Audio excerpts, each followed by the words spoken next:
communist as the mayor of the largest city in the nation.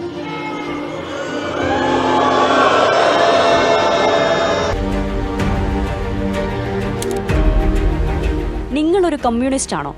ചോദ്യം കേട്ട് അയാൾ ചിരിച്ചു. അല്ല, ഞാൻ കമ്മ്യൂണിസ്റ്റ് അല്ല.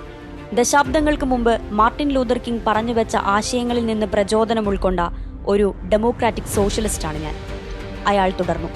പ്രസിഡന്റ് ട്രംപ് ചതിച്ച തൊഴിലാളി വർഗത്തിന് വേണ്ടിയാണ് എന്റെ പോരാട്ടം.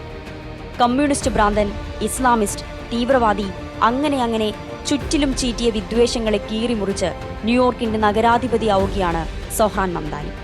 വലത് രാഷ്ട്രീയത്തിന് വിളനിലമാകുന്ന ട്രംപിന്റെ അമേരിക്കയിൽ മുതലാളിത്തം കൊടികുത്തി വാഴുന്ന ഒരു നഗരത്തിൽ സാധാരണക്കാരന്റെ ആകുലതകൾക്ക് പരിഹാരം കാണാൻ ഒരു ജനാധിപത്യ സോഷ്യലിസ്റ്റ് എത്തുന്നു എന്നത് തന്നെയാണ് മംദാനിയുടെ ജൈത്രയാത്ര ആഗോള ശ്രദ്ധ പിടിച്ചുപറ്റുന്നതിന് കാരണം.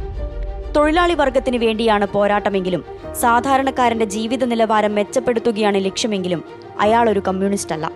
പിന്നെ എന്താണ് മംദാനി മുന്നോട്ട് വയ്ക്കുന്ന ആശയം? ഈ ജനാധിപത്യ സോഷ്യലിസ്റ്റ് ഭരണം ന്യൂയോർക്കിൽ എളുപ്പമാകുമോ?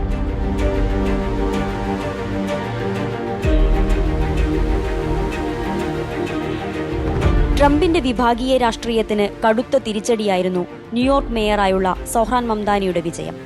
രാജ്യത്തെ ഏറ്റവും പ്രധാനപ്പെട്ട നഗരത്തിൽ ഒരു ഡെമോക്രാറ്റിക് സോഷ്യലിസ്റ്റ് മേയറായി വിജയിക്കുന്നത് അമേരിക്കയുടെ ദേശീയ രാഷ്ട്രീയത്തെയും സ്വാധീനിക്കുമെന്നാണ് വിലയിരുത്തലുകൾ വരുന്നത്. മുതിർന്ന സെനറ്റ് അംഗവും പുരോഗമന ചിന്താഗതിക്കാർക്കിടയിൽ ആരാധ്യനുമായ ബേണി സാൻഡേഴ്സ്, ന്യൂയോർക്കിൽ നിന്നുള്ള കോൺഗ്രസ് അംഗം അലക്സാൻഡ്രിയ ഒക്കാസിയോ-കോർട്സ് തുടങ്ങിയവർ നേതൃത്വം നൽകുന്ന ഡെമോക്രാറ്റിക് സോഷ്യലിസ്റ്റ് ഓഫ് അമേരിക്ക അഥവാ DSAയിലെ പ്രഖ്യാപിത അംഗമാണ് മംദാനി. തൊഴിലാളി വർഗം പ്രവർത്തിക്കേണ്ടത് അവരുടെ ആവശ്യങ്ങൾ നിറവേറ്റാനാണ്, അല്ലാതെ കുറച്ചുപേർക്ക് ലാഭമുണ്ടാക്കാനല്ല എന്നതാണ് DSA മുന്നോട്ട് വെക്കുന്ന വാദം. ജനാധിപത്യ പ്രക്രിയകളിലൂടെ സോഷ്യലിസ്റ്റ് ലക്ഷ്യങ്ങൾ നേടാൻ ശ്രമിക്കുന്ന ഒരു രാഷ്ട്രീയ പ്രത്യയശാസ്ത്രമാണ് യഥാർത്ഥത്തിൽ ജനാധിപത്യ സോഷ്യലിസം.